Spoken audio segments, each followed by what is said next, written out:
केंद्र सरकार ने राष्ट्रीय स्वयंसेवक संघ की गतिविधियों में सरकारी कर्मचारियों के भाग लेने पर लगे 58 साल पुराने प्रतिबंध को हटा लिया है। अब सरकारी कर्मी आरएसएस की गतिविधियों में शामिल हो सकेंगे।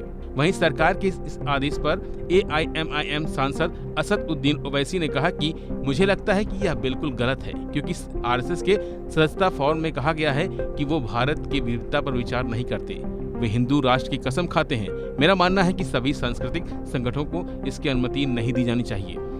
देखिए, आरएसएस पर महात्मा गांधी के कत्ल के बाद सरदार पटेल ने और नेहरू की हुकूमत ने उन पर बैन लगाया। उन पर बैन इसलिए निकाला गया क्योंकि उनको ये मानना पड़ा कि वो भारत के संविधान को मानेंगे, वो भारत के नेशनल फ्लैग को मानेंगे और उनको अपना एक रिटर्न कॉन्स्टिट्यूशन देना पड़ा और उसमें कई कंडीशंस थे जो पॉलिटिक्स में हिस्सा नहीं लेंगे। उस ऑर्गेनाइजेशन को आज ये बीजेपी की एनडीए की सरकार ये परमिट कर रही है कि गवर्नमेंट सर्वेंट्स आरएसएस के एक्टिविटीज़ में हिस्सा ले सकते हैं। तो ये मैं समझता हूँ ये बिल्कुल गलत है, क्योंकि आरएसएस का जो मेंबर का ओथ होता है, पहले तो मराठी में था, बाद में उन्होंने उसको संस्कृत में किया, फिर थोड़ा अमेंडमेंट्स किए। वो ओथ आपको कहता है कि वो भारत की डाइवर्सिटी को, प्लुरलिज्म को नहीं मानते, वो तो हिंदू राष्ट्र के ऊपर कसम खाते हैं। तो जो हिंदू राष्ट्र के ऊपर कसम खाता वो तो इंडियन नेशनलिज्म के खिलाफ बात कर रहा है। और मेरा मानना ये है कि जितने कल्चरल ऑर्गेनाइजेशंस हैं उनको परमिट नहीं करना चाहिए। तीसरी बात यह है कि ऐसे कई कल्चरल ऑर्गेनाइजेशंस हैं जो कम्युनिस्ट आइडियोलॉजी को मानते हैं।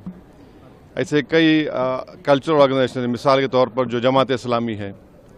और आखिरी बात यह है कि इस फैसले से बात जाहिर होती है कि ये जो एनडीए के अलाइज हैं, ये लोग क्या कहेंगे इस बारे में भी, क्या वो इसको मानते हैं, उस फैसले को एक्सेप्ट करते हैं, ये उनको बताना पड़ेगा। वहीं दूसरी तरफ सरकारी कर्मचारियों के आरएसएस की गतिविधियों में भाग लेने वाले फैसले पर कांग्रेस सांसद गौरव गोगोई ने कहा कि मुझे ये आरएसएस और बीजेपी की जुगलबंदी लगती है। कुछ दिन पहले जो मोहन भागवत ने टिप्पणी की, उसको लेकर उनकी नाराजगी को खत्म करने के लिए आज भाजपा सरकार ने इस प्रकार का निर्णय लिया है। देखिए, मुझे तो ये आरएसएस और भाजपा की जुगलबंदी लगती है।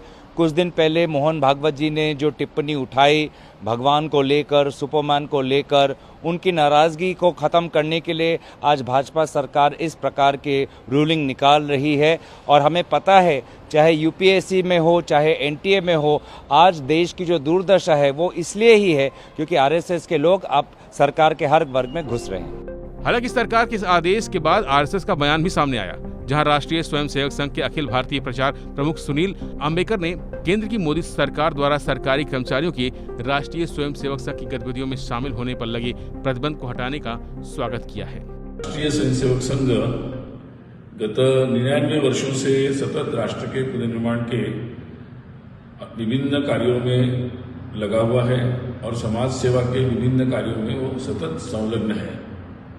राष्ट्र की सुरक्षा, एकता, अखंडता एवं प्राकृतिक आपदा के जितने भी समय आता है, उस समय समाज को साथ में लेकर संघ के कार्यकर्ता लगातार अपना योगदान देते हैं। ऐसे कार्यों को समाज के विभिन्न प्रकार के नेतृत्व ने समय समय पर संघ के इस कार्य की प्रशंसा भी की है, परंतु अपने राजनीतिक स्वार्थों के चलते तत्कालीन सरकार द्वारा शासकीय कर्मचारियों को संघ जैसे रचनात्मक कार्य करने वाले संगठन के गतिविधियों में भाग लेने के लिए पाबंदी लगाई गई थी। शासन ने, वर्तमान के शासन ने आज उस पाबंदी को जो हटाया है, ये निर्णय समुचित है और भारत की लोकतांत्रिक व्यवस्था को ये निर्णय पुष्ट करेगा।